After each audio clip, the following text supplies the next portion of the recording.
Voting. Voting. Ready.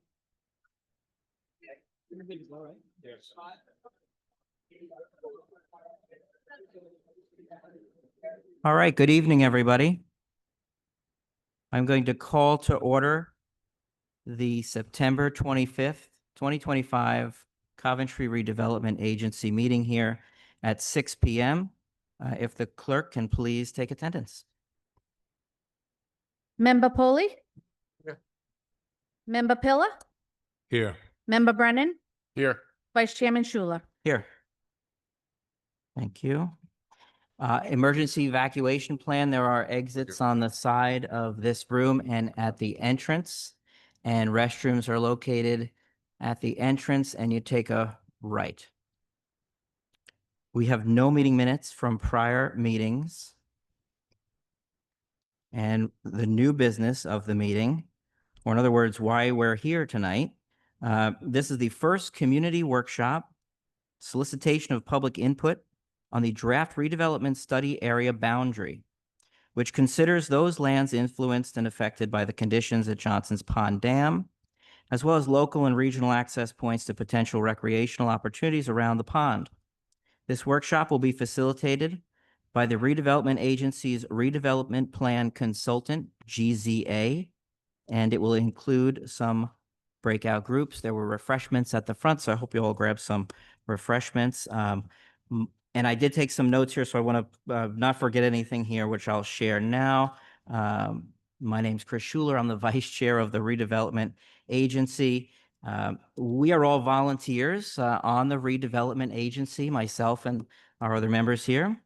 The mission of our agency, our purpose is the elimination and prevention of blighted and substandard areas in Coventry through coordinated development within targeted districts to carry out the purposes of Title 45, Chapters 31 through 33, inclusive of the Rhode Island General Laws. The agency's mission is to assist in revitalizing Coventry's neighborhood and commercial areas. So as a part of this project, our scope of work is to prepare a redevelopment area and plan pursuant to the provisions of Chapters 31 through 33 of Title 45 of the Rhode Island General Law. A redevelopment plan is a comprehensive strategy for improving areas within a community through coordinated actions per the Rhode Island General Law. These plans aim to improve the area's overall condition, promote economic development, and enhance public facilities. The purpose of this redevelopment plan is to define a redevelopment area that is impacted by conditions at the Johnson's Pond Dam, and in response, develop plans that support a state of good repair of the dam and its long-term maintenance. So this, folks, is a two-step process.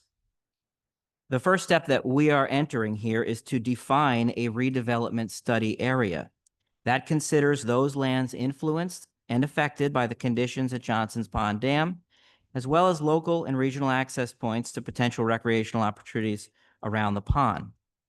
Once the study area is determined, to develop a redevelopment plan that supports the state of good repair of the dam and its long-term maintenance, provides quality recreational access to the water, and supports long-term maintenance of the entire reservoir in accordance with Rhode Island General Law 45-32.8.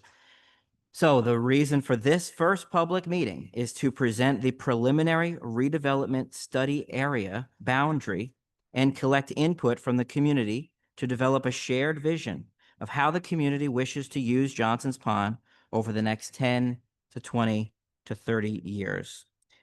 In addition, we have a website that hopefully many of you have visited, and on that website, we are collecting comments and feedback and thoughts.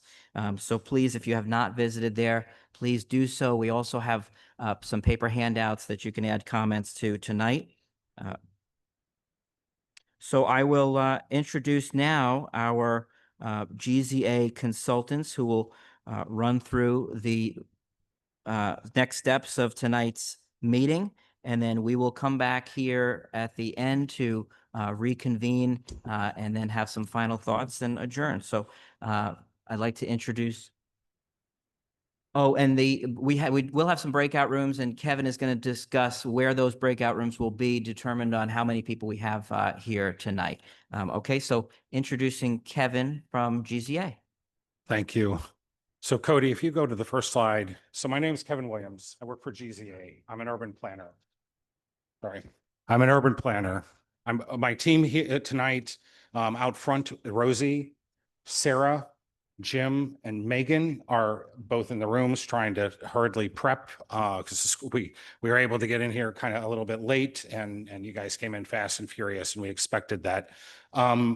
So tonight, I want to note, we're not coming in here with any agenda. We're here to hear your agenda. Okay, so I want to make that very, very clear. We're not going to be doing a lot of question answering unless they're questions that we can answer, because we're just starting this process. So having said that, we kind of did the team introductions. GZA's role is to facilitate this process on the behalf of the RDA. I'm going to describe the overview of the process, how the study area was drafted, next steps, public engagement, and Sarah will discuss the breakout session process. And the reason why we want to do that, this is a large room. I know everybody wants to hear everybody's comments. We're going to do the best we possibly can to transcribe in the central room, the 2 breakout rooms, and then distill all these comments afterwards, and also bring them back to the room and present what people heard. But the reason why is there's a lot of folks here. We have a long agenda. We don't want to keep everybody here to 9 o'clock. So the idea is to break them out, have a little bit smaller sessions. I'm going to handle this larger room a little bit differently. So probably a few more people, because we're not all going to fit over there. So we're going to try to adapt a little bit. So bear with us. All right, go ahead and next slide. All right, so as we discussed, RDA, my team members at the bottom. So go ahead and go to the next slide. Okay, so the redevelopment agency, we've kind of described that. What the redevelopment agency does not do, does not approve development plans or construction, does not acquire property outside designated redevelopment areas, does not act without a redevelopment plan, does not engage in activities not considered public uses. So, we're not developers. The RDA is not developers. We're here to develop your plan and to transcribe your ideas. I want to make that very, very clear. Next slide. So very, very important. These are kind of standard procedures and outreach that I'd like to have mindful, because I know there's a lot of emotion around this issue. It's been a really weird couple of years, and we're here to try to resolve it. So listen, we want to encourage public participation and consensus. We want to facilitate public workshops and public hearings, convey your comments, concerns, and ideas, prepare a redevelopment plan that reflects the community's vision for Johnson's Pond. We do not have an opinion or an agenda, right? We're here to visualize and help you realize some of your goals, and obviously putting them into place is part of the problem as well. So how do we foster the community's vision for your pond? Next slide. Okay, where are we at in the process? So it's been a long brewing stew to get here, okay?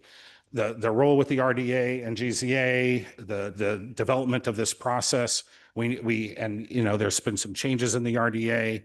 We're at this step, and it was discussed earlier on. There's 2 steps in this process.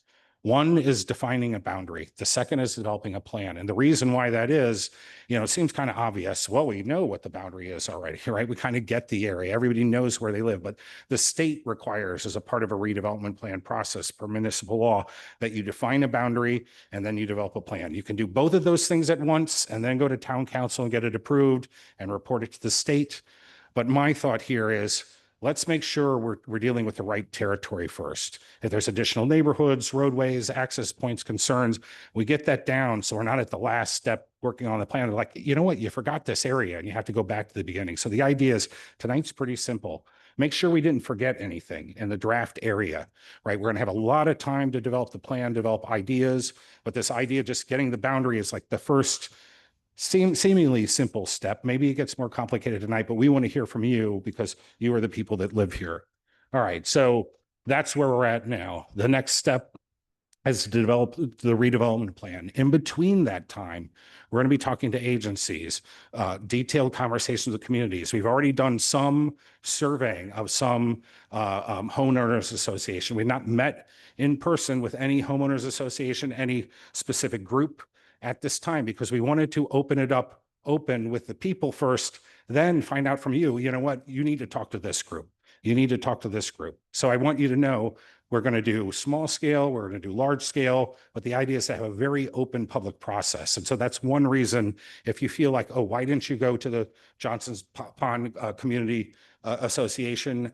We're coming, we've sent you surveys, we've got your comments. The idea is that detail that we've gotten through the website, and please forgive me, if a lot of you have been expecting comments back through the website, the intent has always been to basically take those comments, consider them, take the comments here and take the comments in individual outreach to whether it's a homeowners association or some other civic association, and basically look at them, range over them, find the commonalities, and then present them back to the public without attributing an individual person's name or responding privately with an individual, because this has to be a public dialogue. So one mea culpa I do ask is we should have responded to those people that emailed on the website to say, we've received your comment, we've heard you, we will get back to you at such and such time. So I'm here to say the comments we get tonight, the comments we received on the website, surveys that we put out will all be distilled.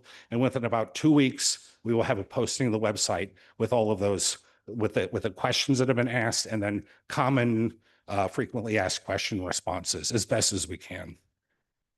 Okay, so the goal is to finish by January of 2026. This may move out depending on the amount of input and interest. You know, it's almost October, right? So this was the original goal when we started. We kind of gotten started, given administrative processes and mapping the land and that sort of thing has taken a little bit longer, but this is the original goal. So the next step of this process, we'll have another public workshop. Will be a little bit different than this process. Will probably be more smaller groups, general focus on individual ideas and that sort of thing. So please go to the next slide. So how did we get here? I'm not going to restate all of the things that you already know. Originally, it's privately owned. The pond water levels were lowered, impoundment was lowered. That results in ecological conditions, recreational impediments. Sometimes it was raised. So from that, it resulted, in potential impact to your recreational use and access, stability that you were used to seeing in the past, potentially could have affected property values. So from this, Ridham Town consultants performed several inspections and evaluation of the dam, performed repairs, assured that was in a state of repair that could manage the reservoir. And then 2024, the town moved to condemn and take ownership of the dam and pond to preserve public safety and to ensure community use. And now we're confronted with, given this responsibility, how do we move forward? How do we maintain the recreational access? How do we consider the ecological stability? We do know that DEM has posted several warnings on the pond related to algal blooms, which is a common issue with reservoirs like this. And so we're hoping that this process can help move us forward in how to deal with the management, the stewardship, and the preservation of the pond for the benefit of the town of Coventry. Next slide, please. So what is a redevelopment plan? You can't plan every little detail. The idea is to provide an outline of a series of steps and basically a vision composed of both near-term and long-term goals. So a comprehensive strategy for improving areas with a community through coordinated actions per the Rhode Island general law. It literally has codified steps in state municipal law. The guiding document, a legal process for productive development of the area, providing a roadmap of improvement plans, projects, acquisition of land, change in land use regulations, and project identification processes, costs for these improvements, and potential uses and sources of funds needed for implementation. This is straight from the law. This does not mean these are things that are all going to be applied here. Acquisition of land, change in land use regulations. These are just options that are identified in here within the law. So generally, the ideas are simple. This is a process by which residents can improve the quality of their life and really ensure stability and responsibility for maintenance of this critical asset to the community, and promote orderly growth and development consistent with the community need, and consider the natural characteristics of the land and the need to protect the public health and the environment. And I think that's critical, particularly given the DEM directive that's out. Next slide. You want to? Okay, so again, I just want to reiterate, tonight, relatively simple. We expect a lot of your comments, expect a lot of comments in the breakout rooms about your concerns, your issues moving forward. But bear in mind, we got to get past this one fundamental step. Did we get the map boundary right? So that's the first step. The second step is, once the study areas are confirmed, develop a plan that follows up with all those things I said before: vision for the area, individual projects, us tying those individual projects to potential sources of funds, and having a strategy that can be moved forward in the years forward to a vision and a goal that's defined in this redevelopment plan. So next slide, please. So what is the goal of this process, specifically for Johnson's Pond? Originally, when we discussed with the RDA, the concern was about enhancing access and amenities, primarily for the residents of Coventry writ large, provide stability to the ecology, provide for long-term maintenance and improvement of infrastructure to support public recreational use of the pond, foster the ecologic stability of the reservoir environment, promote economic development in appropriate areas, and ensure stable reservoir conditions to support a high-quality waterfront environment for residential homes abutting the reservoir. The redevelopment plan must create, and this is in the state language, a public benefit for town residents by identifying potential redevelopment projects and strategy for public recreation and use of the pond. And I do want to stress here, you may be thinking this is some crazy vision. We're going to have a huge campground for the public, and these could be small, modest improvements: pedestrian safety, water safety, making sure the ecology is clear, so simple to enhancing Zeke's, bridge, boat launch area, we're here to listen to you from big to small concepts and to arrange a plan around that. But there's nothing predetermined, and where comments are open to all about what they would like to see in the future. So next, I'm going to hand it off to Sarah Sklar, who's the project manager, to handle discussing the facilitation process and moving forward tonight.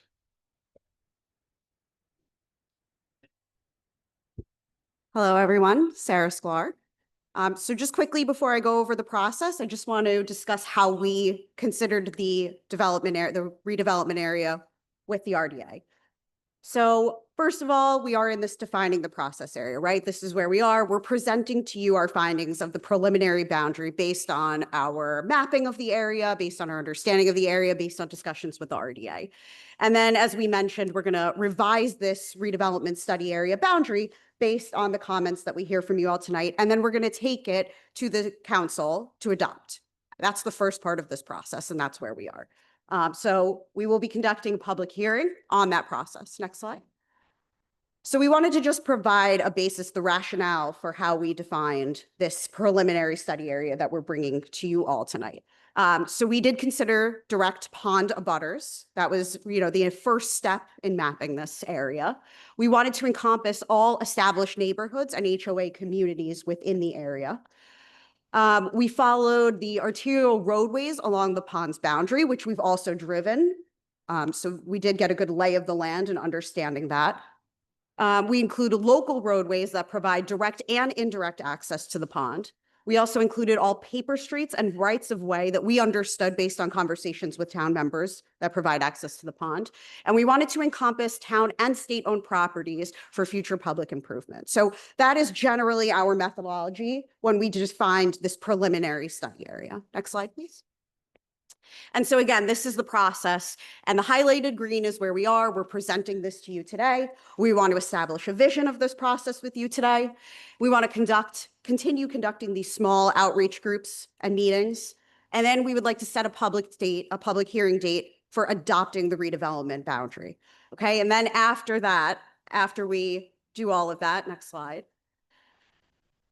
This is where we get into, as Kevin mentioned, and I'm not going to go through this again, but this is the rest of the process, right? Where we get through and we start getting the plan together. So right now, just wanted to show all of you what we're thinking next steps-wise in the project after this public meeting. Next slide, please. And we just also wanted to highlight some other public engagement opportunities besides having you all here tonight, and the project website, which we have been receiving your comments, we have been noting. And as Kevin mentioned, we will be responding within 2 weeks on an FAQ section on the project website, right? So we're going to continue conducting small outreach group meetings. We're going to have that first public hearing on the redevelopment area boundary. We're going to have a second community workshop. We're going to have you continually submit comments through the website. This project website is going to be open through the duration of the project. And then we're going to have a final public hearing where we adopt the plan, right? But first, let's get through this first meeting to define the boundary area. Next slide, please. Great. So here's where we get into the breakout sessions. And as Kevin mentioned, we intended to have 3. Right now, we have 2 smaller group formats, and we're going to have a larger group meeting in here. So we will be facilitating at GZA. RDA will be here also to help, just be here, have presence here. We're going to discuss the etiquette and instructions. We're going to review the draft boundary area, and we've created some supporting maps also so you can understand some of the constraints, some of the public access and lands that we've considered throughout this process. We're going to have a visioning exercise. We're going to reconvene in here, and then we're going to have closing remarks. So I just want to go over some etiquette when we're in the breakout rooms, just for, purposes of everyone having respect for one another and getting through this so we can have a productive conversation. So only one discussion at a time, please. Please don't speak over each other. We're really going to try our best to get to everyone, right? But we want to keep this really professional, and we don't want to cut each other off. So please be respectful. Listen actively, and if you don't understand someone's comments or our comments, please ask questions. We're here to help.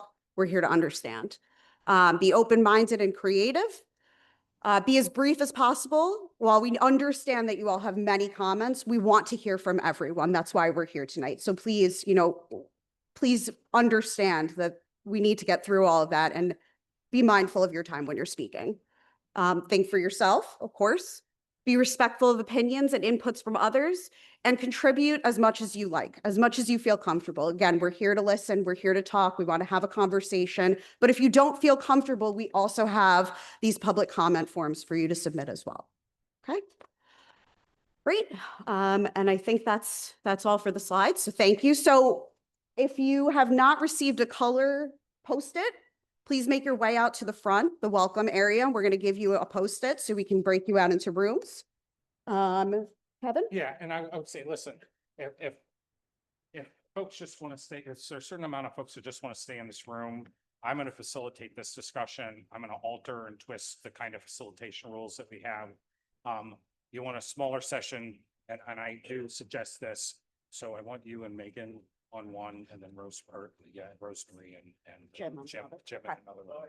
So if you already have a color-coded room, if you come a color, a sticky, If you already have a sticky, yep.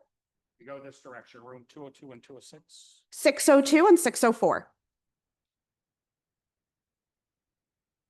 And then honestly, I would like maybe 50 people in this room. So it is fine.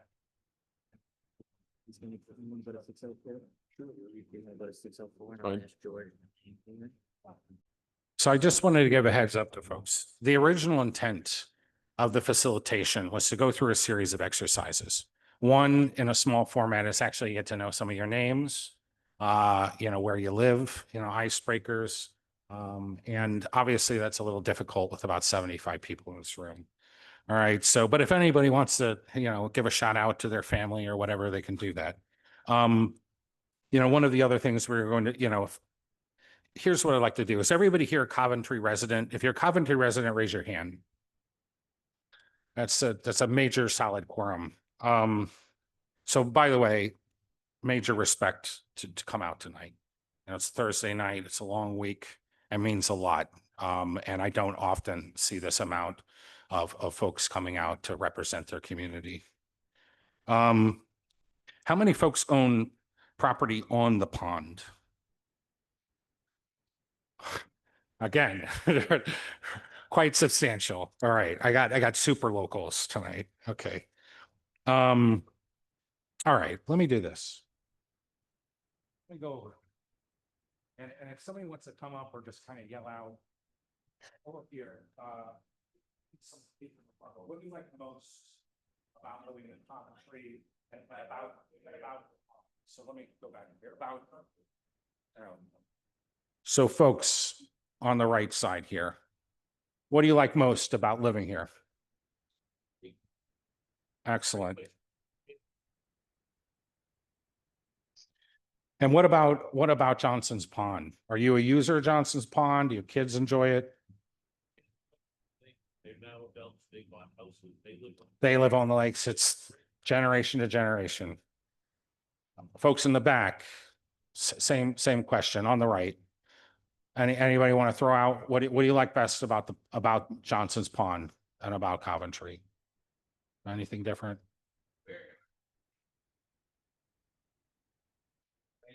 Where it's setting. I grew up on a lake, I lived on a lake, got here and they great on. So I'm just looking forward to actually enjoy it. Enjoy. All right. Excellent. All right. All right. Let's start in this row and bear with my on the fly method here. All right. Yes, ma'am.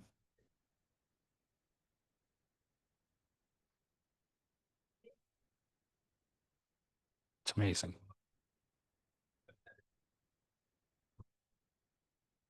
Yeah, and I was blown away. I came on a beautiful day in the middle of summer when it happened to be like 78 degrees, and I walked miles and took pictures everywhere. And I was just blown away by the hardwood forest and like, the community and the quality. So I feel that. Yeah.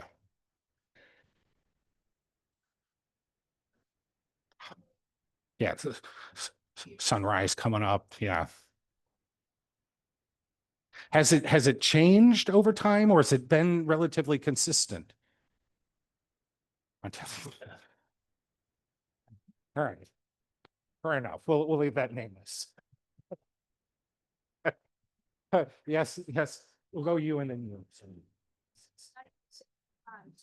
generational, pond rat, and been there, seen a lot of changes over the years from, little putt-putt boats to, to now what we have, $1 million boats on the pond. It's changed radically, including the houses. Summer houses that, we were a community, everybody was friendly, you knew everybody, you knew your neighbors. The natural environment, what I watch on a daily basis is a slice of it. Yeah, I feel you. I grew up in a town in Illinois called Spring Lake, and I was just remarking, so I'd taken one of my colleagues around here, and it was a small, it was working class, but there were recreational, second family folks and that sort of thing. But to be able to take your kids out and go out with your dog and get right onto a trail or onto the water, there's nothing like that. City people don't understand it. And I'm a city guy now, and I yearn, to have such an environment.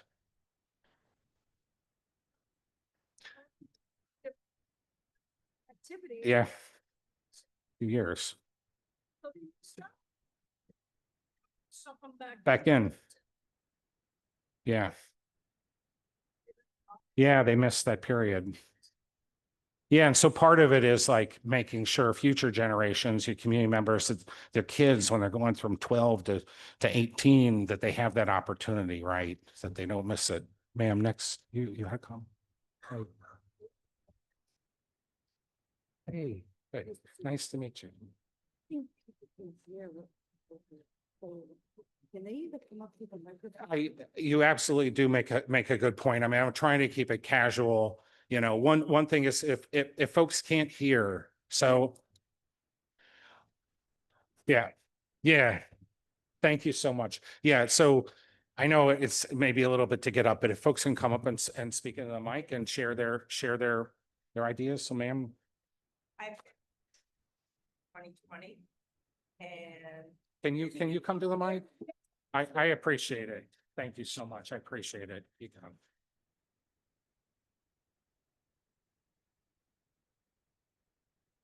I've been on the pond since 2020. My family and I enjoy the boating, the swimming, the fishing, tubing with our grandkids. And the concerns are the traffic, On the water. just in the area where we live, Where? kind of near the dam, across from the new development. As that short, small area, water traffic. But it's not like that on the whole pond. Sure. It's just that our area is narrow. Yeah, and some portions of the pond are very shallow. you know, and then some are quite deep in the center, and that's, you know, part of it, you know, some get heavier use than others because of that, and some have faster speeds than others, so, okay, thank you so much. Thanks. And any folks in the center here? Share these. Okay, we go. Let's get some loud people. I wish I had the brain.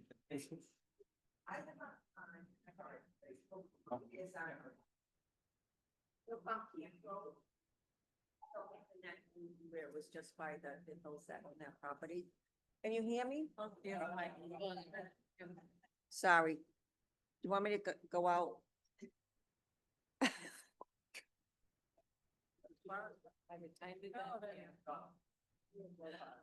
Oh, thank you. We have a round of applause for this young lady. The only thing I want to say is that I have owned the property for a long time and we've done a lot of improvements on the property, which a lot of people around my area.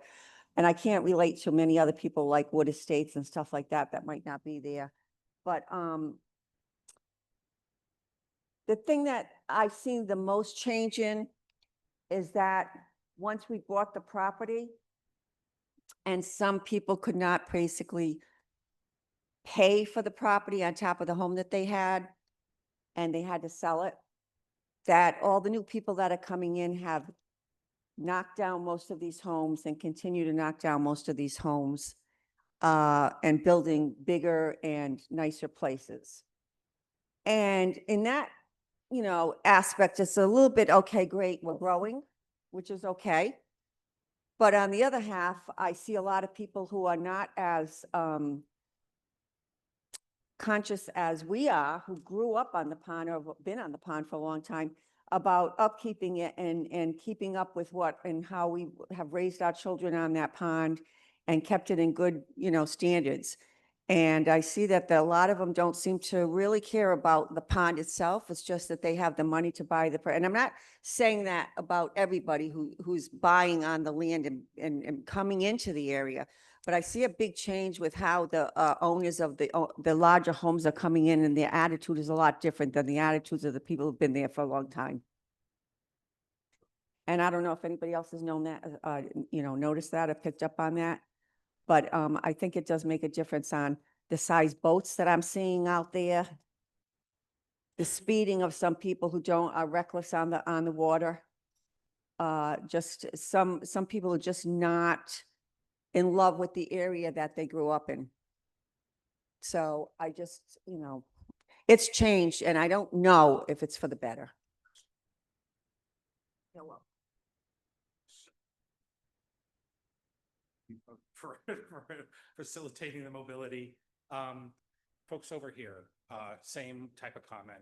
So the other thing is maybe add, and you know, kind of questions kind of leading, you know, the things that you love about the pond or why you came here. That was kind of the other question. But anybody in this area want to make a comment about the things they love about the pond, they want to preserve about the pond?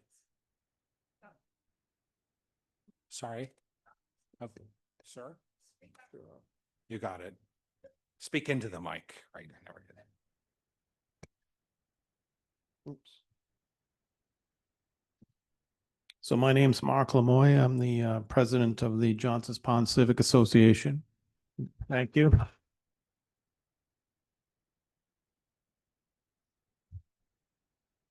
So everybody, I think everybody who lives on the pond is had an enjoyable summer over the last, what everybody's saying, 4 to 5 years. It's been a different way of life. And I guess, you know, personally, you ask what we love about the pond. It is what everybody's saying. It's a sense of community. It's your neighbors. It's bringing your children up here. The recreational opportunities and recreational aspects of just enjoying a quality of life. And we just lost that. Maybe we took it for granted before we went 4 years ago, but we certainly know what could happen now. So as you know, the representative of the Civic Association, I think that we all are concerned and also want to be part of the process and the redevelopment of the pond? You know, how's it going to affect us? So while we have a lot to gain from improvements on the on this redevelopment plan, we also have the most to lose. We need to protect our property values and our way of life. You know, it's you can liken it to you bought in a quiet cul-de-sac neighborhood, and then all of a sudden they put up a huge cement plant, and you got trucks going back and forth. It affects the way you didn't plan on having that when you bought it for. So I've lived on the pond 48 years, and I've seen everything, but never anything like what we had previous. Can I come up after? So There's no chance Yeah, yeah. to come up. This is like icebreakers, Mark. Thanks so much. Yes, I'm hearing a few things. Yeah. Response to that. I don't think that we took advantage of or that we were taking advantage of it before the 4 years ago. I think if anything, we've been taken advantage of. And we allowed it to happen for whatever reasons were happening. But I think it's important that we maintain the community of Johnson's Pond the way that it has always been maintained and respected for the love of everything that has ever gone on that pond. And I have seen it since 1965. I have watched it. I've been a summer resident to a full-time resident. I have the utmost respect for that pond. I've watched a lot of things happen over the years and changes, and people reckless in their boats, and people getting hurt and drowned and different things, and losing friends on the pond that from ice skating, you know, Peter Swassa, everybody had to have known him. And we all have that love and trust, but I don't think that we took advantage of the pond. I think we all realized what we had, but we were taken advantage of grossly. Thank you.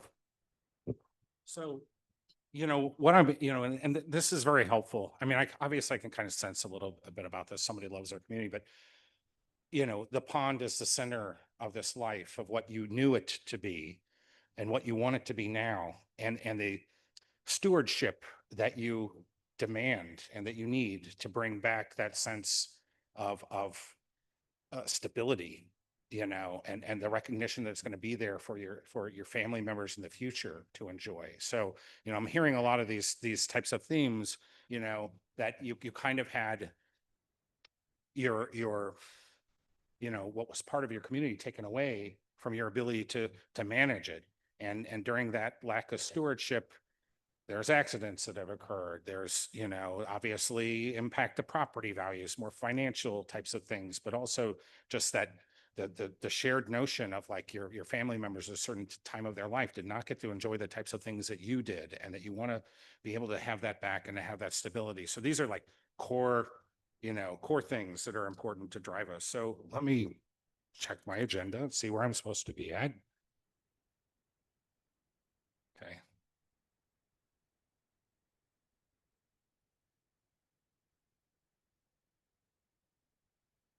So, you know, these are icebreakers, but they're central to the discussion.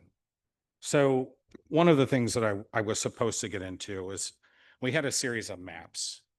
And rather than showing those, you know, we're going to post all these. I think we already have posted them, you know, as a part of this exercise. It's a map. And if you look at the DEM website and the map ecological areas, there are a lot of them here, you know.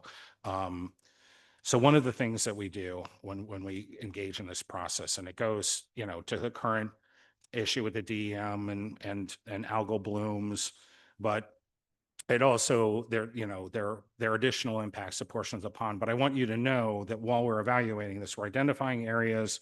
And what I do want to know is, were there areas that were unsafe use in the past, whether it's too many boats present in an area, swimming during or ice skating during certain types. And, you know, as a person that lives in a community that has a large water feature that used to be an incredible ice skating opportunity, that now the weather has changed and you really can't skate on it anymore, you know. So this combination of like safety concerns and identifying certain portions of the pond that have heavy traffic, we're going to go through that mapping exercise. But I want you to know we went through this process of mapping the ecology, mapping where there are critical environmental habitats. There are also natural species, so there are threatened and endangered species in the area that are habitats that we want to consider as well.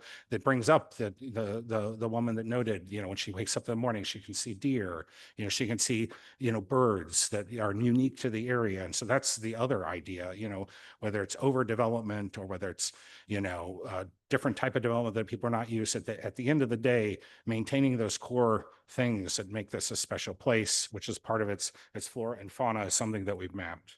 And unfortunately, we have maps that are relatively tiny in this room, but I express that people should go online and kind of look at that. And if there's any area in particular, and we'll kind of maybe get to this at the end or write it in your comment card, that is particularly special and is fragile, whether it's adjacent development or it's something, you go on a walk, whether, it's off a trestle trail or it's some, private sanctuary that you have that you want it to be maintained in the area, that we should be mindful of as consultants, that should be stewarded and protected. Write it down on your comment card.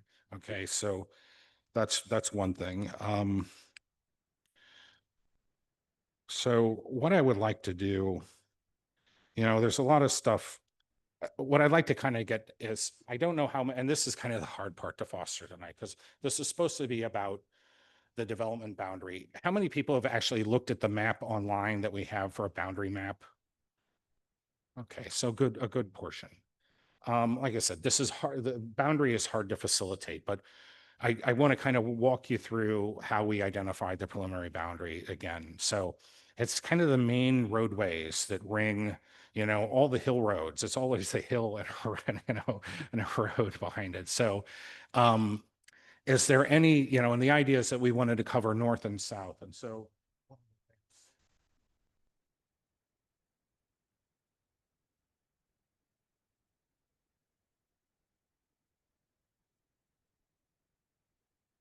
we kind of go, I'll describe the boundary for you. Oh, the only thing is I don't know if I can read the roads, but yeah, if you can bring it up, that would be great.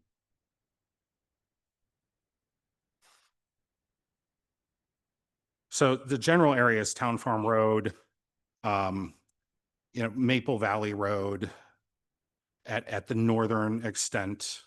And then we basically follow Town Farm Road on to, basically all the way around the pond to Flat River Road. And then what we do is sorry. Yeah, can you go to, I don't know if you can pull up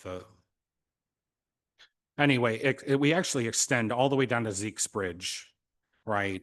And there's like a basically state-owned parkland that we are state-owned lands that we kind of buffer to the left, and we run along basically. Sorry. Oh, this is good. Yeah, thank you very much. This is much easier.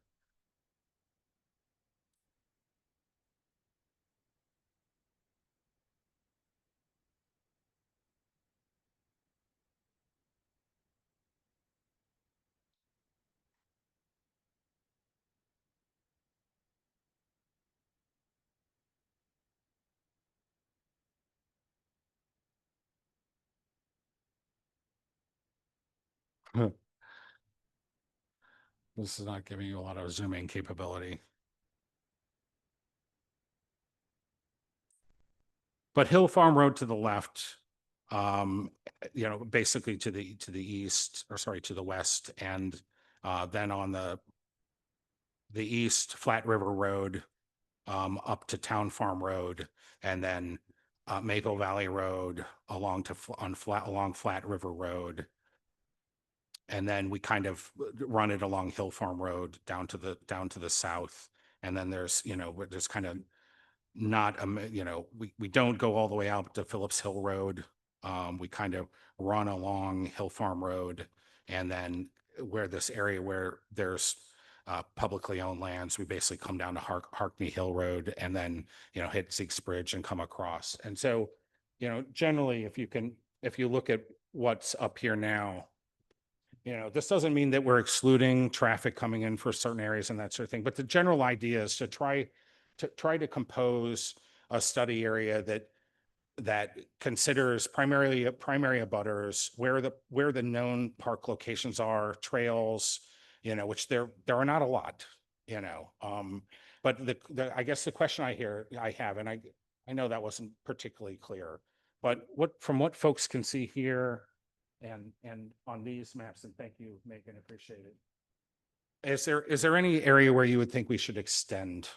And we really don't want to go too far south. We actually get into another area, so jurisdictionally, it's kind of it's not in the reservoir anymore. But does anything stick out at this point in terms of these maps? So what I would suggest, if you want, at a certain point, just come up and look at this, you know, write a note in your comment card and be like, or even after this session, you know, go online, look at the mapper and, you know, okay, yeah, that looks basically right. But if you see anything that's egregiously wrong, you know, particularly Parkley Hill and, you know, at Zeke's Bridge, we kind of have a narrow, you know, sort of, and primarily because there's just a number of houses here that dead ends, you know, and we don't think that there's likely potential impact at that point. But if you feel like there's some portion of this that ought to be considered, or there's trail systems that are known in certain parts that connect, like, you know, maybe they're on the All Trails website and people kind of use them locally and might tie in, you know, take a closer look. And we are going to be going out with Public Works, you know, on the pond and doing more investigations and that sort of thing, and kind of delineating sort of known trails, and as well as obviously the existing ones that are there. But does anybody have any comment on the boundary in general? So could you come up, please? Mr. Riley, can you, so folks can hear you? Thank you. Now, just looking at the boundaries here, one question would be Stump Pond. And the other on the southern boundary, Maple Root Pond, which seemed to be excluded, but Maple Root Pond was part of the original reservoir when it was conceived. Stump Pond has a failing dam and a major liability that the town's considering. And so how does GZA, from your expertise, incorporate those factors into this process? Yeah, Mr. Riley, I really appreciate that. It's kind of what we're looking for. And I think, so Stump Pond, I know there was I think an incident over the summer there. We will take both of those under consideration, you know, whether or not they can be extended hydrologically, how they're connected, and you know, thematically, whether it works within the framework of this plan. But we would definitely take those under. Yeah.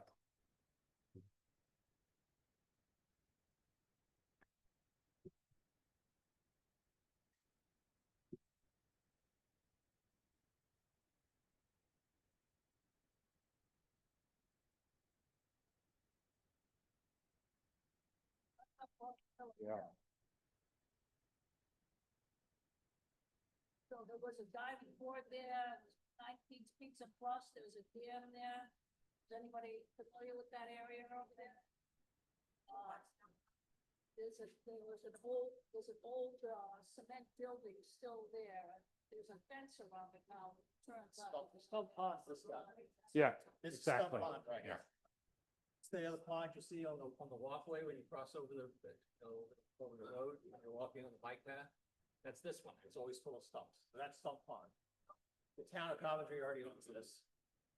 The reservoir company that owned this pond also owned this. They gave it to the town years ago. So it's all part of the same, it was all part of the same feed system of the pond. Maple Root is this little pond that's over here. So this is Zeke's Bridge and the road. This is where you cross over the height. This is the pond park we all see over here. But this area here is very heavily weeded. Yeah, Access to it, I- it's basically private home. Yeah, I actually drove by that today. I mean, so both of these are hydrologically connected. I think the primary thing is, are they recreationally active? You know, This one is very shallow and not typically used, and this one is used from time to time for some canoeing or kayaking, a little bit of fishing, because there is a public access canoe ramp right here, the kayak launch. So, Mr. Riley, I think good spots. I think both of these bear, looking at in terms of inclusion into the boundary. One thing. Thank you for So the one other thing I just wanted to add quick is that while you do have this part of the pond included in here, because this is where Zeke's Bridge is. Yeah. So that's the state access ramp. Yeah. This one is easily accessed, and most of the people, not necessarily in this room, but in the town who are complaining about having access to the pond, this isn't their problem. You can't get under this bridge when the pond is full, but anything other than kayak, usually you can get out of the kayak, push it under, it'd be just a foot and a half. This is the part of the pond that they're really talking about. Yeah, and access into the. What about? Yeah, and this space, so this whole area here is very, this whole area here is all boatable. Yeah, votable, everywhere. And this is all boatable, but the only public access that exists right here, you can't get to that entire part. And so that's, and this one's heavily used, people put boats in here all the time. Yeah, yeah. And, not typically for skiing or anything, but the fishing, there's bass boats come in. Right. But they can't get under this bridge except when the water's really, really low. Got it. So that's. And that's the type of thing when we discuss sort of the plan development, would be like, oh, should that bridge be raised or, like literally, and you'd be like, absolutely not, but these are like kind of the tactical questions. Should we expand local access? Should we keep it limited? Should larger boats be elsewhere? Should those be limited? Should permits limit that? So I want you to know, these are the type of things that we're going to try to cultivate. And then obviously, like, who's going to manage that? If there are winter recreational activities, who's going to police it? So like, this is the kind of stuff that we're going to get, down into brass tacks. Okay. Were there any other comments on the boundary or additional areas to include? Like I said, comments not limited to tonight. Please send it in. But the idea is we want to get to the interesting stuff, which is like the development of the plan. But this is the first step, and I think Mr. Riley, really good contribution on that end. Okay.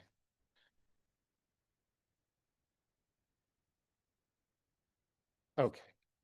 So this is the first step in getting our feet wet and discussing a vision.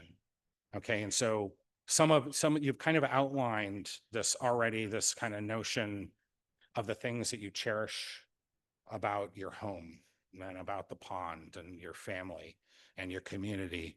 And now what we want to talk about is if you had a vision for the pond, and you don't have to elaborate all of it. There's certain things that affect me directly that I would love to see, and I would say the easiest, one thing is if you just say, I want it to be safe, I want to make it safe. Like, you can go as simple as that. Or if you say, I'd really like to see, Zeke's Bridge, improved. I'd like to, the pedestrian access is scary there. It could be very targeted, whatever. So what I'd like to do is kind of the same process that I did before. And anybody that wants to, first of all, I want folks to be able to come up because this is kind of the meat of what I wanted to get to. I kind of wanted to get this general feel of the community, but what we want to take from this, along with comments on the boundary is, because the idea is we're going to take the comments that we've had put on the website. We're going to take our outreach to homeowners association and other community groups. We're going to take the comments that we get tonight. We're going to distill these down to, some essential matters with your comments behind them and your ideas behind them. And these are going to be the basis of the public planning sessions. So we're literally going to have, safety, amenities, traffic management, whatever it is. And we're going to have separate working groups on these, and we're going to list all of these things. So the idea is we're going to formulate sort of the topics to delve into planning. So having said all that, I'd like to kind of do the same exercise I did before. Does anybody want to share on this side of the room, certain vision that they have for the pond? Sir.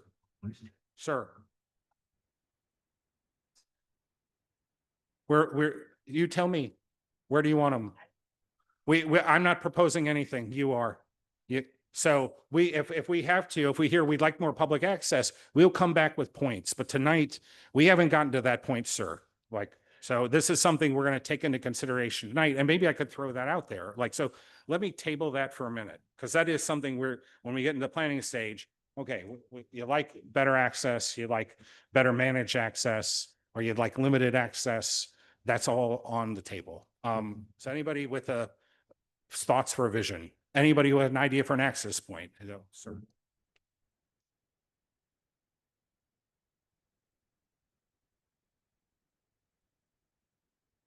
I don't want to go back to the beginning, but I could ask the question, is there anybody in this room, we're all homeowners and our abutters on the pond, that actually wants public access? I believe we were brought into public access because of the suit. But from a private abutter homeowner, I don't know anybody who actually wants it. And at that point, you can then turn around and say, well, I think we actually have to define what public access is before we actually even talk about where or what. Yeah. Because you might have to be near a road if it's going to have boat ramps and all that kind of stuff. So I think we have to define public access. Very good point. And yeah, and this is precisely correct. And, one of the things Mr. Riley brought up in one of his comments to me is, you got to understand what the capacity of the pond is by season. How many boats are on there? Do you have a permitting regime? Do you limit access to a certain point based on depth, based on concern about abutting residents, right? If you have public access, like Zeke is somewhat distant from direct abutting uses, but there's limited capacity there. So one of the thoughts is, are there limited areas where not to increase access? Are there areas where you could increase access? And by public access, it doesn't necessarily, primary butters that have docks and that sort of thing, they have their own access. Some community members that live across the street don't. So I think that's, one of the things versus Coventry access versus sort of recreational tourism. Like, obviously that would be a great concern. You have a concern about traffic, you have a concern about private use, but I think that this is a very important discussion, and one that is probably going to demand a kind of interim step, that we kind of identify the levels of access and what people's thoughts and concerns are on that. So I do appreciate that comment. Is it possible? I can't bring the mic back. I'm sorry to make you travel up front. I'll make sure we get a cordless one next, so I can do a Phil Donahue thing. For those that remember, I'm from that era. Yeah. Is it gonna be at limited access to Coventry residents? Well, I think it depends. It's hard to. So obviously, it's not public if it's just open to Coventry residents. So that would be, and then how that would happen, is complicated. There are obviously a lot of homeowner associations that already have limited access where you can't even, go down the road, and it's sort of private access, and those locations have their own access. But I think by public access, we mean open to the public, and whether that's large or small or pocket, or it's just enhancing currently what's there and making it more stable, better state of good repair, but that is one of the things in terms of the vision, do we, yeah.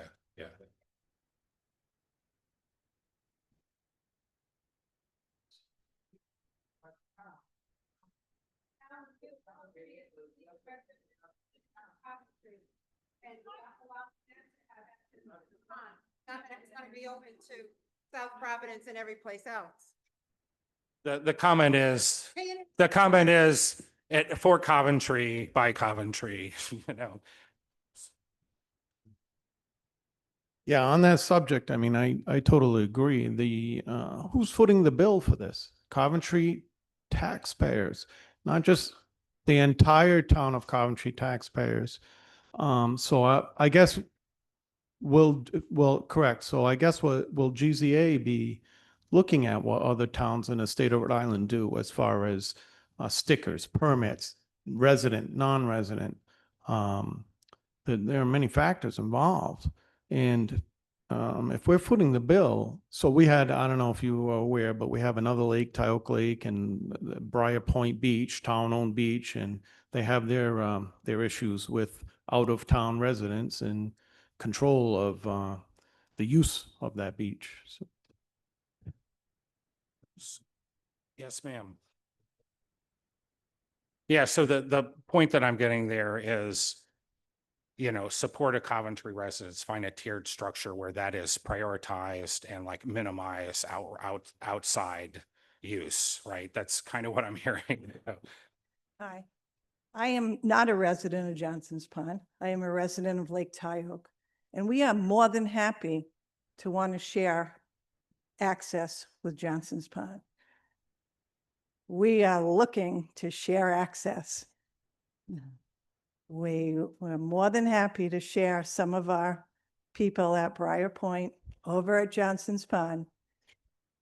Thank you. And we, as a Coventry taxpayer, are also paying for Johnson's Pond. So we're looking for it. Thank you for the comment.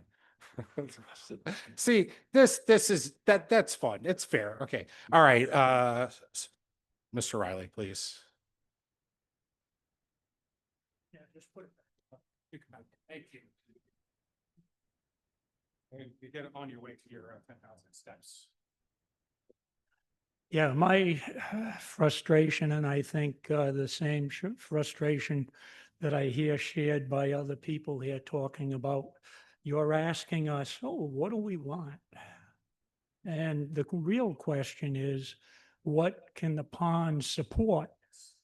And to my frustration with your email last night, to my knowledge, GZA hasn't gone to the pond and actually established, I think you call it vessel loading, but recreational carrying capacity. Our state of Rhode Island, DEM, does not have a methodology for evaluating that on water bodies. You go up in New England, Midwest states, they do.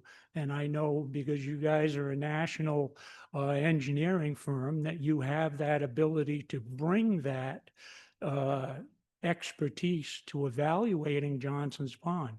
My other frustration is that from Memorial Day to Labor Day, I don't know how many site surveys that GZA may have conducted on the pond, but that's the time when it's not this pristine lake. You go out there on a Sunday and most locals don't go there because to me, it reminds me of Greenwich Bay on any day. So that's a consideration, but more importantly to the maps, how much is actual navigable acreage? There's a big disconnect between the numbers. The latest federal suit uses 938 acres as how much it is. That number's taken from a 1904 survey by W.H.G. Temple. It isn't. The state of Rhode Island listed as 657. My own little Google Earth calculation came up with 642. That coupled with the navigational bottlenecks, the limitations, if you follow Rhode Island state boating laws, limits you to headway speed as opposed to screaming up and down. If you had attended any number of the Johnson's Pond Civic Association meetings this summer, you'd understand that personal watercraft, what I call wolf packs on some days on the pond, is an issue. The other one is wakes, and that's a national issue. You post a question about it, and you get far left, far right in terms of their positions on that topic. So that's, to my way of thinking, you're asking us, well, what do you want to see? To me, the question is, what has GZA determined is capable for Johnson's Pond before we go, and Well, I can frame that. It's not much of vision, pretty dry there, Mr. Riley, but I will say this. You come up with a very good point. Having said that, to do navigational capacity on a pond of this size, which is at variable water levels, we do have bathymetry That bathymetry is subject to great dispute because when it was done, what seasonally, what was done, what the rainfall that year was, it's highly variable, constantly variable. Having said that, there are main navigable areas. To your point, one of the recommendations could be size, facilities, or use of the pond based on a navigation study. The problem, and I'm just going to say there's a practical aspect because what you're saying is absolutely correct. The cost to do that type of survey is very high. It probably outstrips the cost of our scope of work, which is really meant to get the elements and the ideas of a plan down, not to do scientific analyses to a great degree. If obviously I agree with you, our company is a science-based ecology company. These are the types of analyses that we certainly could do. Having said that, we kind of have a scope to deal with the existing data that we have. Having said all that, Mr. Riley, your significant thought on this, recommendation is that, any additional amenities or consideration of such be tied to a demand-based study, capacity-based study on the pond, totally legitimate. And again, the capacity and use of the pond is by sector and area, it varies highly, so each one of those has to be dealt with specifically. And I would suggest probably if a framework is built for, a local a permit for use, that it would probably be based on some structure related to that. So what I'm going to take that is as a vision for a recommendation for the plan to consider. So additional questions, again, they can be as recommendation oriented as Mr. Riley, or they can be aspirational. Yes, sir. On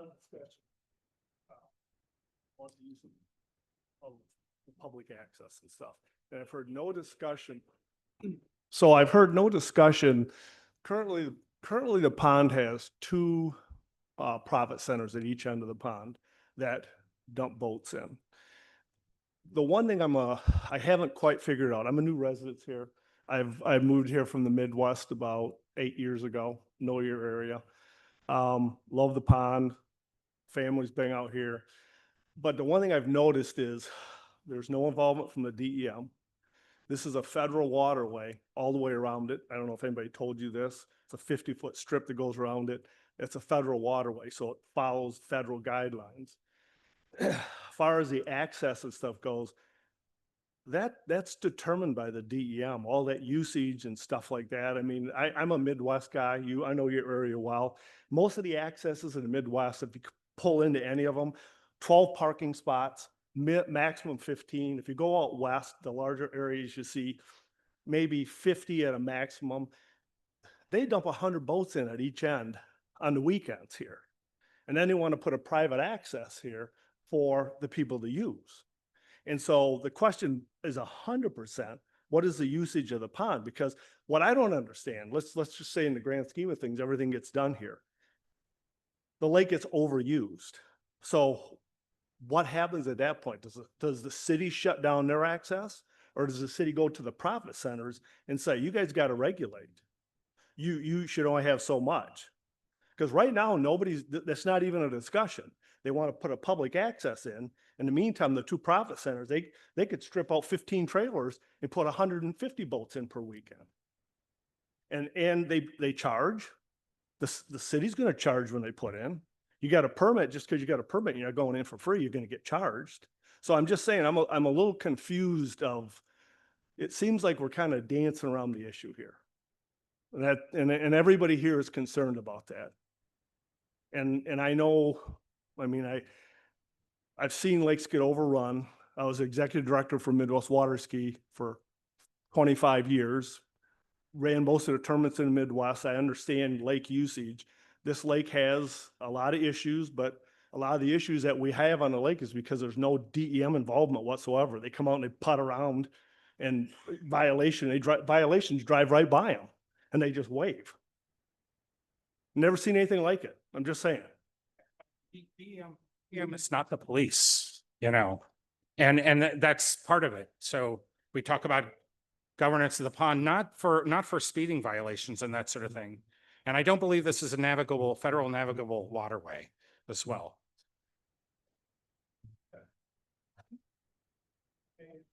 Mike. And this is where I was confused for all of this since I've been here. Soon, the state of Rhode Island put a 50-foot band. Most wetlands are delineated, right? Not here. They put a 50-foot band around the lake so that they can collect federal money. Soon as they do that, that becomes a federal waterway. We can argue all we want about this. It's go and check your regulations. That becomes the federal register that comes in. Navigable water channel, which has certain depths. No. But I will. I understand it, and I don't mean, you're 100% right, but all I'm saying is that this has the DEM has been, there's no involvement at all. They can't even, when the dam stuff was going on, they couldn't even enforce their regulations. Even Jason, like DEM has properties adjacent to property, for instance, across from Zeke's Bridge, that whole area. Sorry, that whole area is DEM parkland, but what I'm hearing here is, desire for enforcement. And maybe one of the things that I'm hearing from both Mr. Riley and you is there needs to be documentation based on launches of local versus outside of Coventry use of the pond. We need to characterize that by season, temporality, time of day, and number of vessels on the pond. I think the other side of the coin here is the fact that if we do have to let's put it this way, at the end of the day, if we have to put an access in here, and I think that's what everybody's worried about. At that point, in my mind, if we get 25 slots, somebody's got to go to the profit centers at each end and say, you lose 25, you lose 25. Because we're not going to increase the volume of the lake by 25. So totally understand. Yeah. That there's a limited capacity, and if it should stay within a certain framework of current use. If you're going to increase in another area, you have to decrease in another. Okay, understood. Additional thoughts or comments? Man.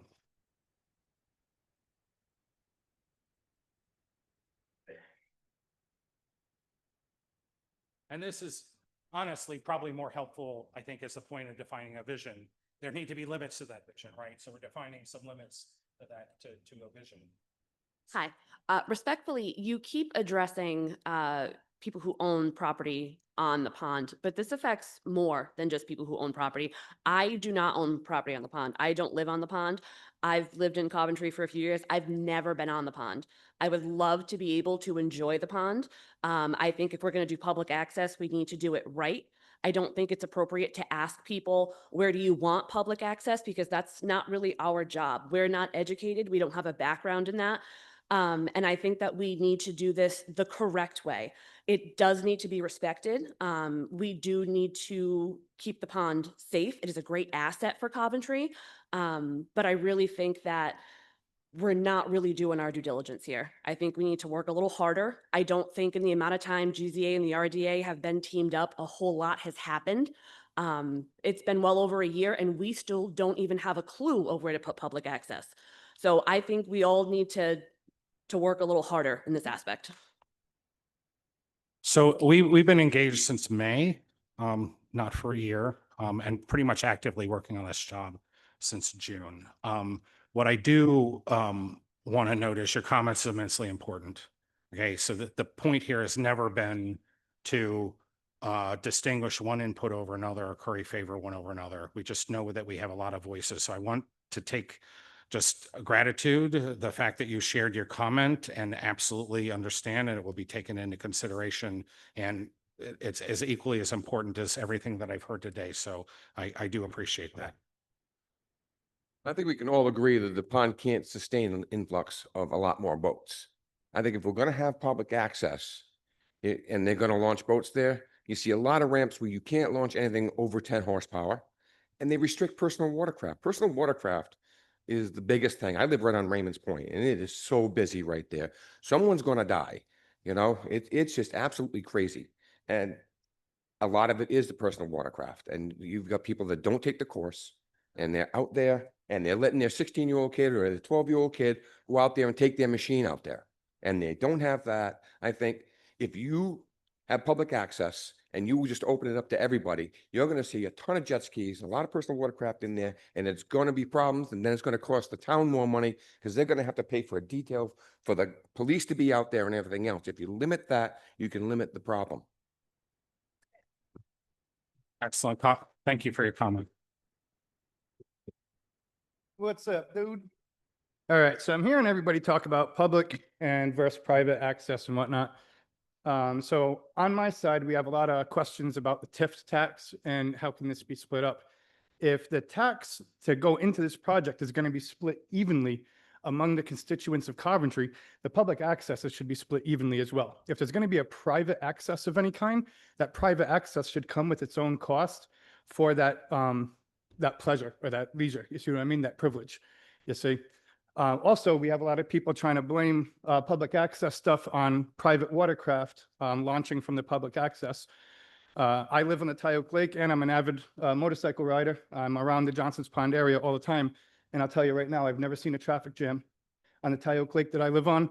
You might see one boat out there fishing maybe once a week. So all this stuff about traffic jams on the lake and it being overpopulated with boats, to me, honestly, I don't understand it because that lake is a lot bigger than the Tyoke. You see what I mean? Still, you know what I mean? So let me just remark, thank you so much for your comment. So on the one hand, we're not contemplating any funding mechanism at this time, TIF or otherwise, dam management district, any of this stuff, right? This will be a whole subject of vitriol at a later date, right? We kind of have to learn, and I think to that gentleman's point and to Mr. Riley's point and to the other gentleman's point that came up and gave very good comments, you know, to assess what's reality, you have to map it, right? So what is the use of the pond? What is the navigable use of the pond? Then we can get down to say, okay, is this pond constrained or not? You know, and you know, folks here indicating that, yeah, there's a lot of utilization. So I think the idea is we want to speak in facts, we have to identify those facts, and there's a method, you know, that needs to be developed to do that. So I appreciate the comment, but I do want to note, you know, and you know, all of my staff has been direct. There are no mechanisms identified. There are no plans in advance for additional taxation. Obviously, things have to be paid for, but we don't know exactly what it is we're doing, whether we're constraining, we're putting operational safety, we're enhancing the ecology, we're improving certain assets, we're expanding assets. None of those things have been determined. Okay. So I want you to know that, like, obviously that people are kind of questioning that, but that has not been determined or weighed in on yet. Mr. Riley.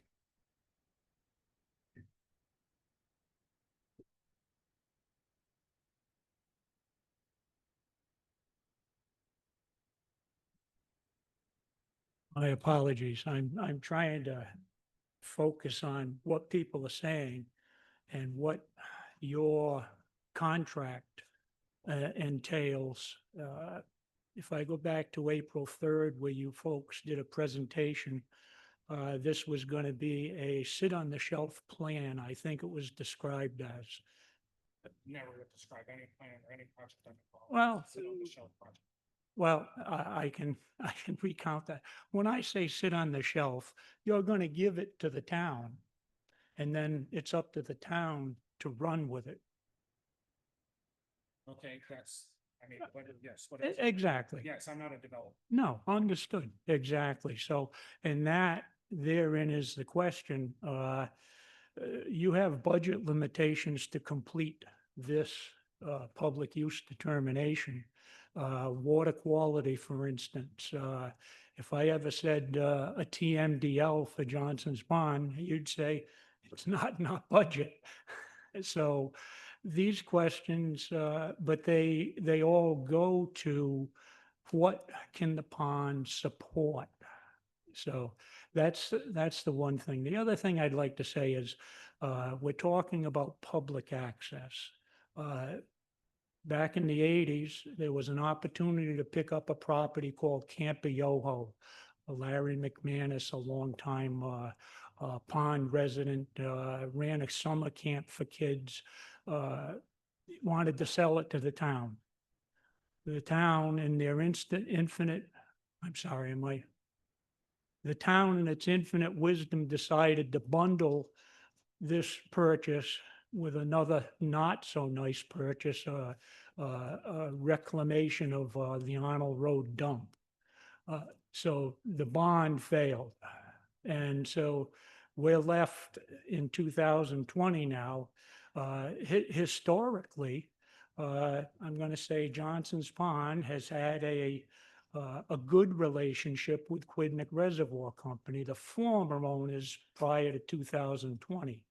That is not to say that there weren't situations where it could be argued that Quidneck Reservoir Company used certain water level tactics to turn people's backyards into mud flats, which correspondingly turned into a headache for a councilman, and but they were always worked through.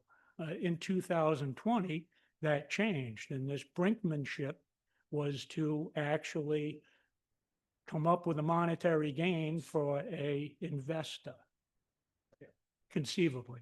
So where we're at now is Coventry has embarked on this method, but the one thing that bothers me about this whole process is there's no consideration for a dam management district.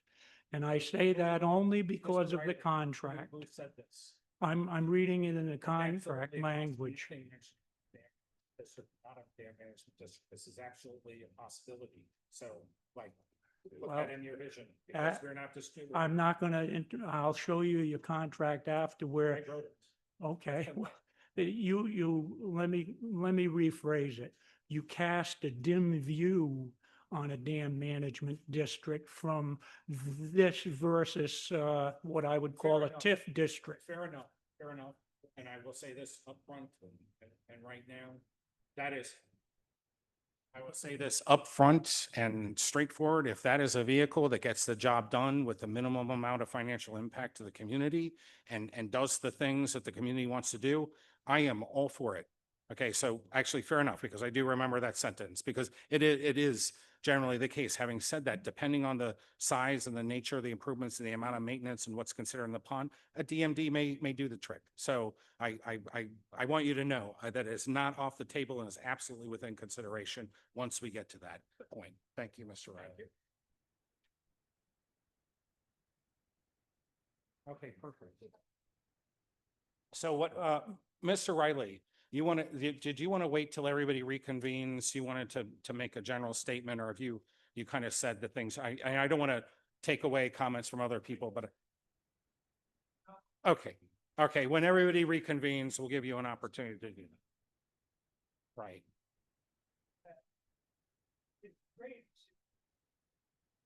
Fair enough. Would anybody else, so like 2 more minutes, yes, ma'am.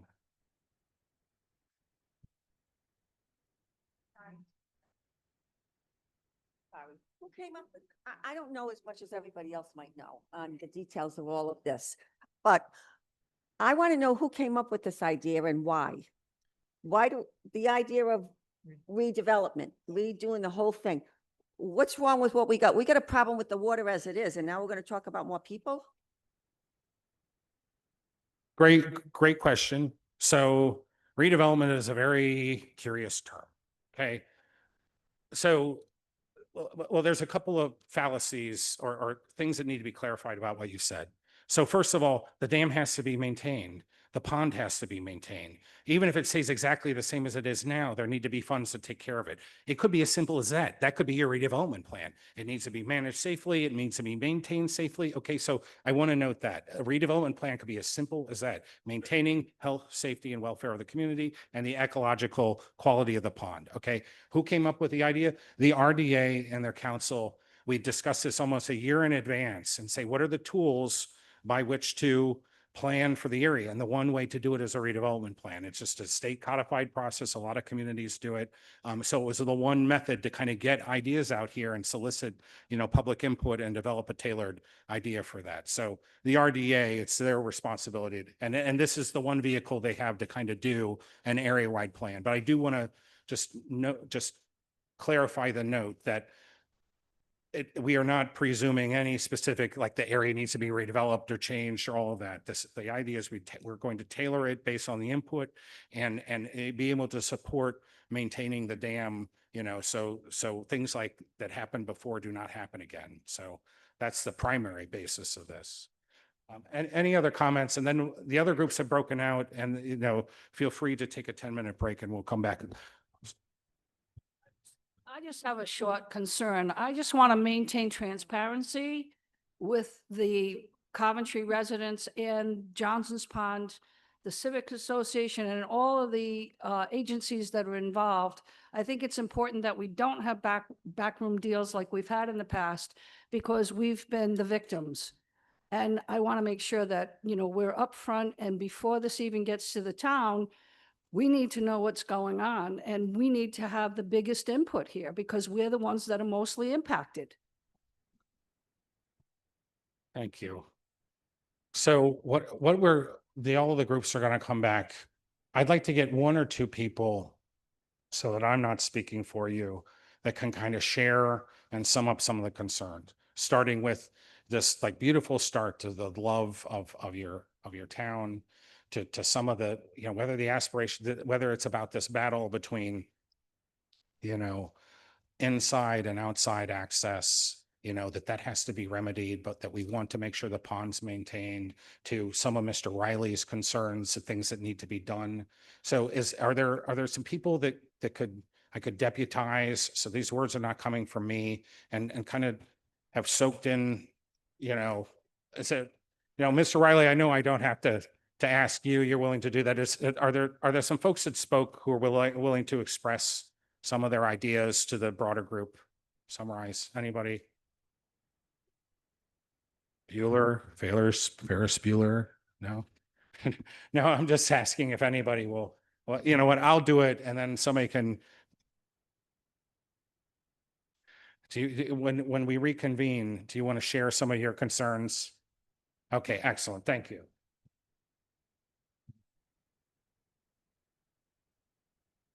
All right, if anybody wants to get a refresher or go to the bathroom, thank you so much for bearing with the technological issues of a large room. I think I heard a lot of great things that were very helpful. Thank you.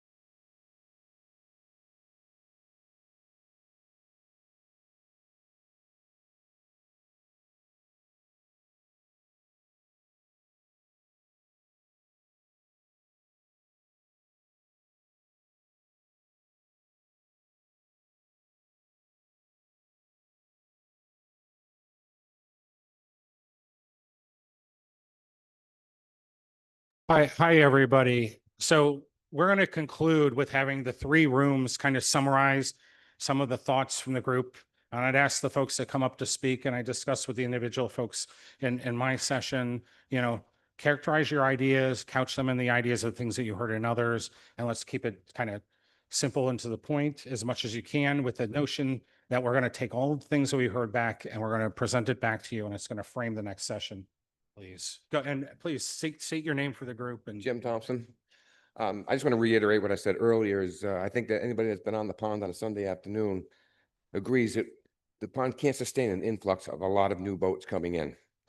If we're going to have access, then I think the access should be limited to Coventry residents only. And a lot of the boat ramps that around the state, they limit the size of the motor that can be brought on, 10 horsepower and under, and no personal watercraft. Personal watercraft are one of the biggest problems Johnson Pond has. You've got a lot of people that just let anybody jump on it. They haven't taken the course. You got 12-year-old kids out there doing 60 miles an hour. And this pond's a lot of natural choke points. I live on Raymond's Point, and it is so close there. It's crazy, and it's very, very dangerous. And if the town doesn't restrict the access, at least to that, then they're going to have to pay for police. And there's going to be a lot of other costs to the city, where I think that it would curb a lot of it if we would just restrict some of the access. Not saying there isn't any, but restrict how many boats go in, maybe the size of the motors, and no personal watercraft. Deb, thank you.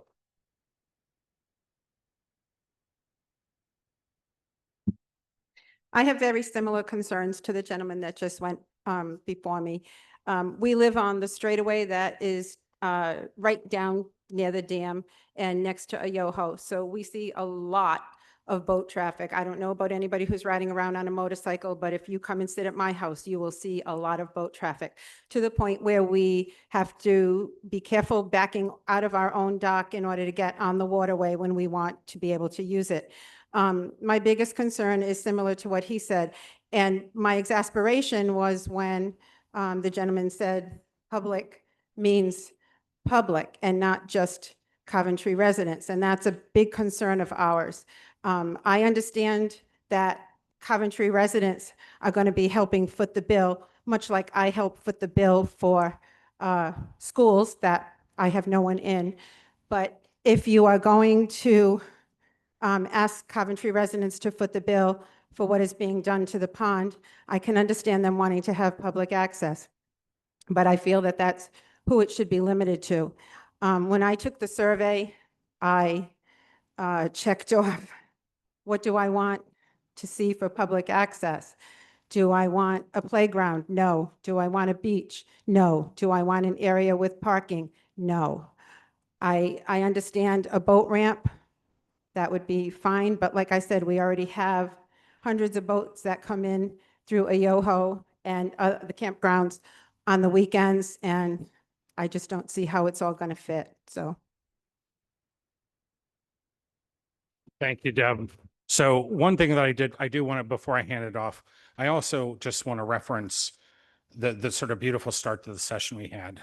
The concern and the guiding point here is that the residents of Johnson's Pond in and around Johnson's Pond, the town of Coventry, define themselves by the pond. They love the pond. They have long family ties to the area that they want to pass down the quality of the area, maintain it, and provide stability that they lost for several years. So that's something that I want to relate that came out that really, kind of touched my considerations and us moving forward. So I'm going to hand it off to Sarah to talk about her group slide.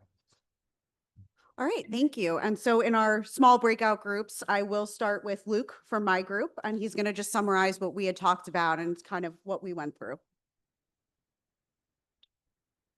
Good evening, everybody. Luke Murray. I live off Hill Farm Road, walking distance down to the pond. And we had a really good, productive discussion. I know a lot of centered around public access and the boats, and I get that. I owned a camp on the pond. I grew up on the east side of town. And then now I live on the west side of town, or the central part of town, with walking access to the pond. And I understand all that. But we had a little bit different conversation here that focused more on the boundaries, and we questioned why would this boundary be contained to the roadways? One of the things we brought up is the ecology of the area, because a lot of what we hear about is preservation, right? We like it the way it is, but we want to make sure things like the cyanobacteria, which many of us acknowledge, like, we never had that. When I was a kid, I never heard about the pond being shut down, right? And so, it's coming from somewhere. And so, we're really worried about the water quality. So one of the suggestions was open up that boundary to include the watershed, all the drainage that goes into the pond. So that way, when we're looking at sort of the public benefit, that's part of the public benefit, right? Keeping that water clean and making sure that the levels stay where they're at, and where the ecology of the area is a big public benefit, and not only to the people on the pond, to the people of the town, right? So that was a big part of our conversation. Let's see, economic development. We talked about economic development. Is the point of this effort economic development? Many of us thought no, right? We kind of like it the way it is.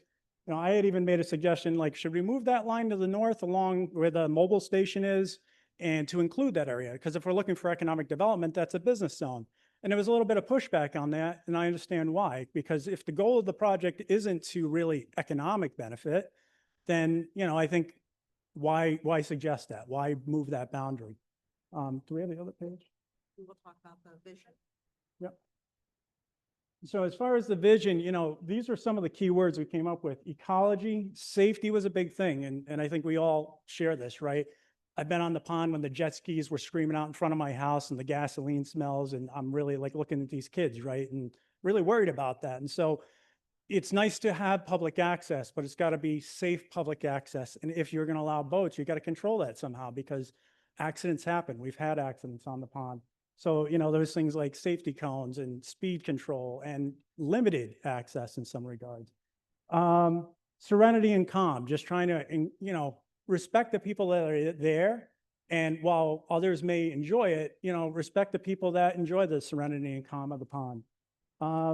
Preservation, balance, I think, is a big thing for us. You know, we talked about regulations. So, you know, regulation is only as good as enforcement, right? And so we all know enforcement sometimes is limited on the pond. So I think we covered a lot of different ground. The focus, though, was the boundary, right? Should that boundary change? And I think our biggest conversation was around the watershed. One thing I will tell you, and this is in a personal capacity, I work for South Kingstown, and we're having a big problem with invasive species right now. Hydrilla, if you've never heard of it, I know Mishnock is one of the few ponds that actually has this. It can wipe out an entire ecosystem in a very short amount of time. And so bringing that in, you know, we've installed a boat washing station, and that was a big deal for us. And we actually had boat ramp greeters that were funded through grants. If you were to expand that boundary, you could do a special area management plan that qualifies you for federal funding. And that's how we got our grants to treat some of those invasive species. So that's something that I think would be, you know, preferable if you were to kind of take advantage of that. So did I miss anything? No. Okay. So much. Thank you. Thank you, Luke. And Elizabeth, I'll call you up to talk about your discussions in your breakout room.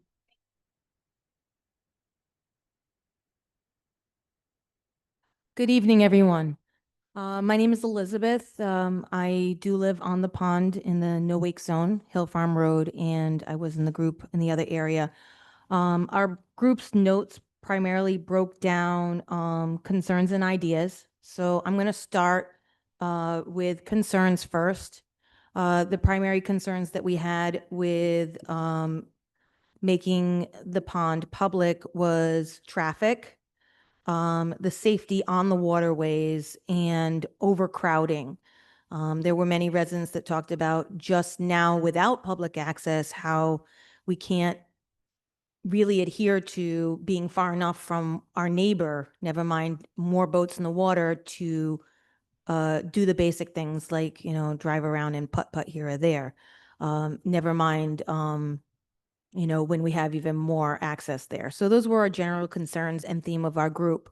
Some of the ideas that came up in the group for being productive with this public access was at the North Dam, which everybody knows is that area over there to the sitting on the right of the map, to create a boat access that is Coventry resident only. There was also discussion that maybe a beach be put in there, and that the boats be limited to under, I think it said 20 horsepower, but everybody's all over the place with how many, 10. Thank you very much for that correction. I thought that was right when we wrote it down. Thank you, I appreciate that. There was also a brought up of a wash station because of how Johnson's Pond doesn't want to end up with like some of the other ruined waterfronts that we have in Rhode Island. So, and I didn't even know anything about that. So I was glad somebody brought that up, that, you know, not washing the boats as they come in and out is really, really important. So that was good. A large part of our discussion was about increasing enforcement on the pond.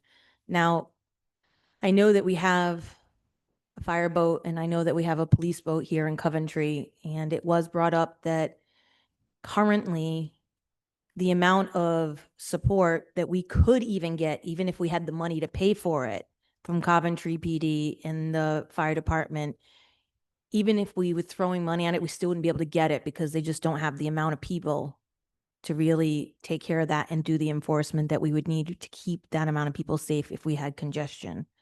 So that was something that was discussed. Putting in additional things like lifeguards and restrooms on beaches would have to be paid for. Apparently, there are some problems that I was unaware of people going in the woods around the pond, defecating and you're doing things they shouldn't be doing, and that leaching itself into the water. And of course, paying for restrooms is something that, costs, especially the maintenance of those. Another idea was a possibility to install a scenic walkway across the spillway. However, one of the members of our group said that that is something DEM would not allow. I'm just letting you know what we talked about in the group. I don't know which way or another it goes, but that was an idea that we came forth with. Another idea was that the south end, which is essentially Zeke's Bridge, the short part of the pond, already has a public access point, and that a lot of the boat issues, the congestion issues, everything on the other end, the larger end of the pond would go away if we only had beach access that was limited to beaches, lifeguards, kayaks, non-motorized stuff, and sort of expanding in that area only. We said also we thought that that would probably be some of the easier to do because there's already stuff there. The area north on Vine Street was brought up as an access point and quickly shot down as somebody brought to our attention that there's only a couple inches of water there. And you really can barely get a kayak in, never mind anything else. So that was something that we talked about. And there was one more, but I can't think of it right now. So that's all my group came up with. Thank you.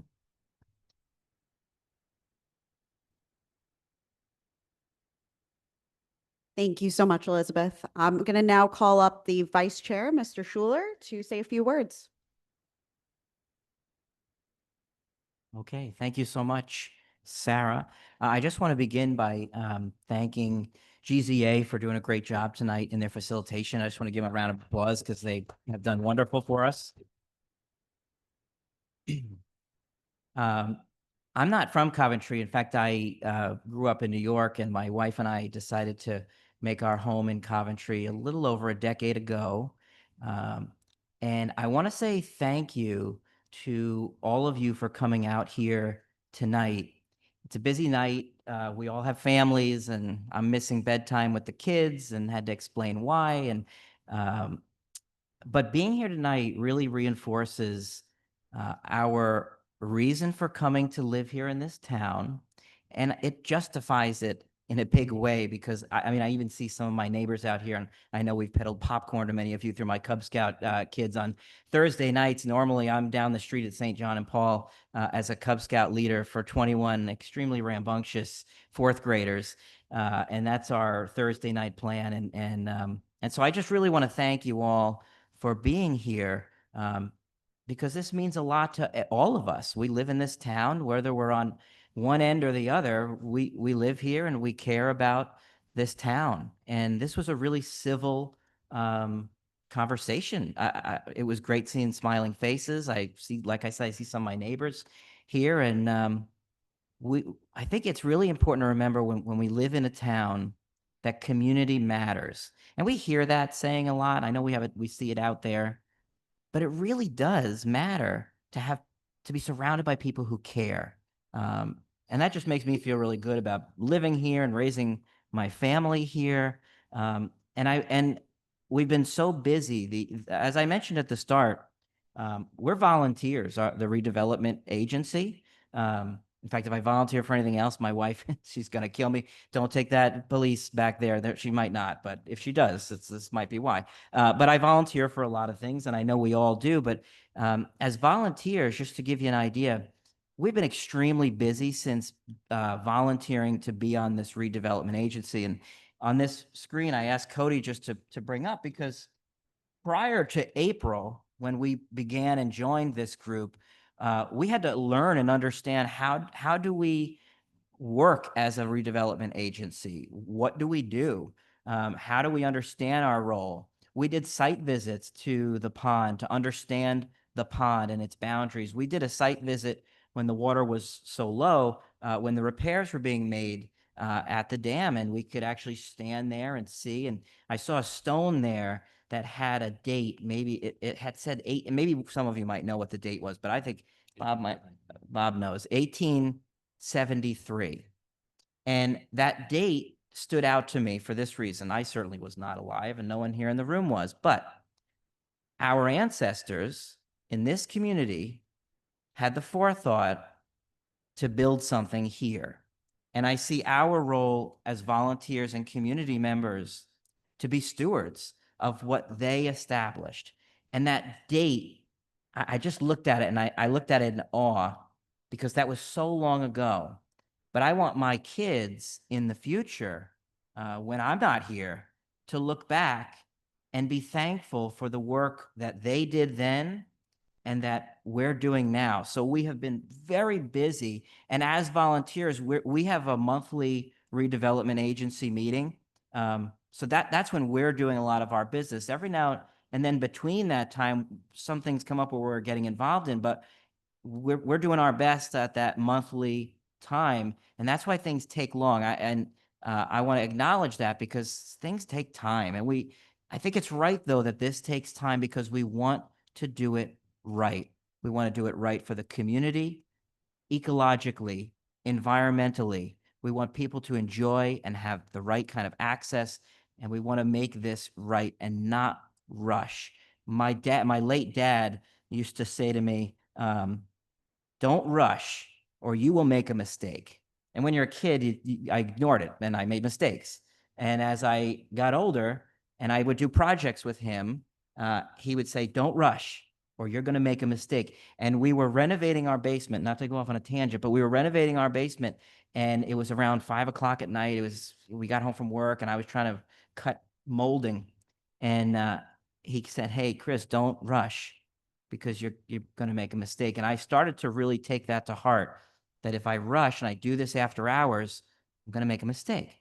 And I've learned, that's been a really good lesson that I love and miss him for, is that we don't want to rush. And I think that's really true in this situation. We do not want to rush. And so I hope you all will leave tonight feeling that we, as a volunteer redevelopment agency with GZA, that we are taking our time to understand it all, so that we can continue to seek feedback from the community to put a plan together and then have that plan submitted to the town. And so that's our role here. We are the stewards of that plan to bring it forward and make sure that it's right for this community for generations to come.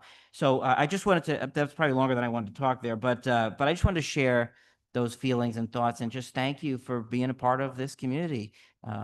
Yeah, thank you. I appreciate it. So just to finish up our meeting here, so I do this right, we have no other business matters carried over in this meeting. We have no resolutions or votes to be taken. We have no executive session here, so I'll ask for a motion to adjourn our meeting. I'll make the motion to adjourn. Motion made. Second. Seconded. All in favor? Aye. Aye. Okay. All right. Thank you so much and have a good night.